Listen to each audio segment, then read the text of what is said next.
Hi guys, welcome to the channel. In today's video, I'm going to show you how you can autosave in Premiere Pro. Before getting into this video, must subscribe to our YouTube channel and click on the bell icon. So the first step you simply need to do is to open Premiere Pro, and let's suppose you are working in Premiere Pro.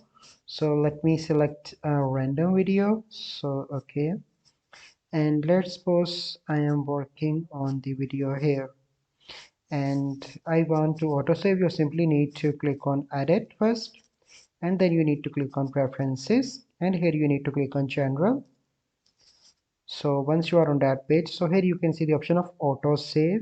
Click on that, and here you can see that automatically save every, so you can select the minutes, so you can select 2 or 3 or you can select 5, any number or any time that you want.